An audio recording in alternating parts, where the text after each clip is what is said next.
మహాన్యాసపూర్వం అంటే మహాశివరాత్రి అంగత్వంగా మనం అనుకున్న సంకల్పించుకున్న అభిషేకంలో భాగంగా మహాన్యాసం అయిపోయింది.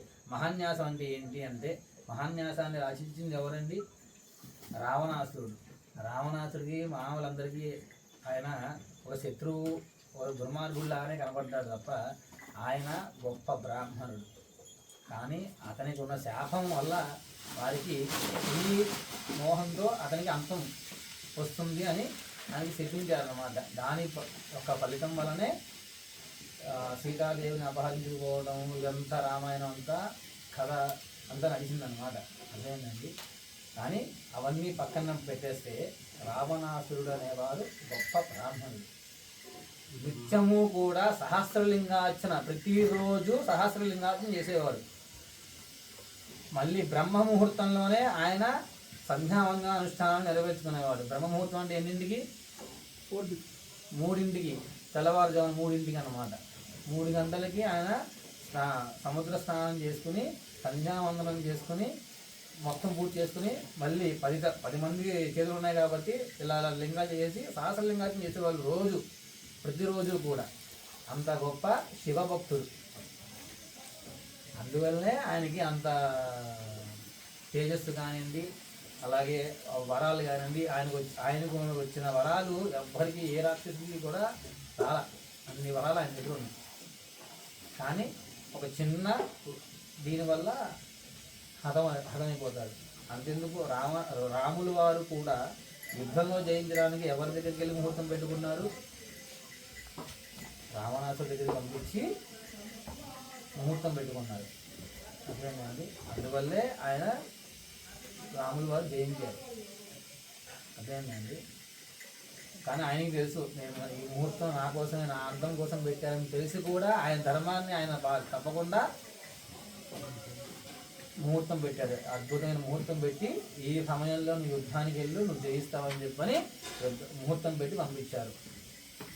అర్థమైందండి. ఆయన మరణం ఆయన తెలుసు, ఏ రకంగా మరణిస్తాన విషయం కూడా ఆయన తెలుసు. తెలిసి కూడా ఆయన ధర్మాన్ని ఆయన తప్పకుండా నిర్వర్తించుకున్నారనమాట. అందుకనే ఆయన గొప్ప బ్రాహ్మడు. అంటే రావణ బ్రహ్మ అని పేరు వచ్చింది. ఎందుకని అంటే అందుకని రావణ బ్రహ్మ అని బ్రహ్మజ్ఞాని ఆయన. మొత్తం వేదాలన్నింటినీ పఠించినవాడు. కానీ ఏంటంటే రాజు కాబట్టి ఆ రాజు యొక్క పదవిని ఆయన నిర్వర్తించాలి కాబట్టి ఆ రాజు అది చేశాడు. బ్రాహ్మణార్థం చేశాడు. 2 రకాలుగా ఉన్నారనమాట ఆయన. అదేంటంటే ఆయనకు ఉన్న వరాల వల్ల ఎక్కడ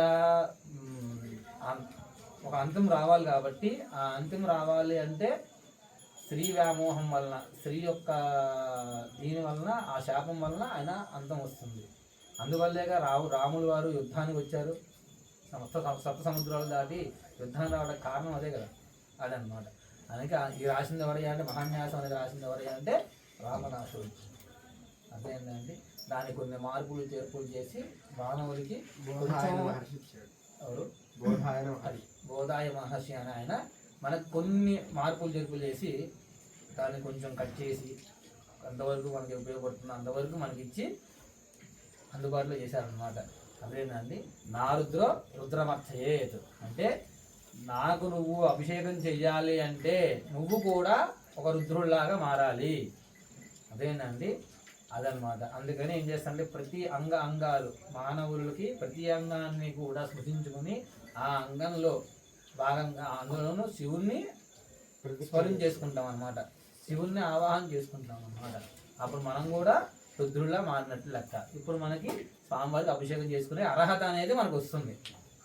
అర్హత అనేది తప్పు పదమే కాదు. మనకి భగవంతుడి ముందు మనకి చాలా చిన్న తృణమైన ప్రాణం ఉంది, చిన్న ప్రాణం ఉంది. దాన్ని పోల్చుకుంటే స్వామివారి ముందు మన ఏ పదం కూడా తప్పు కాదు. ఏమండి, తప్పు అనేదే కాదు. అదేంటండి. కాబట్టి మనం కూడా మహాన్యాసం పూర్తి చేసుకున్నాము. తర్వాత ఏం చేస్తున్నామంటే, శివలింగానికి అర్చన చేసుకుని రుద్రాలు మొదలు పెట్టుకుంటాం అన్నమాట. ఎన్ని రుద్రాలు?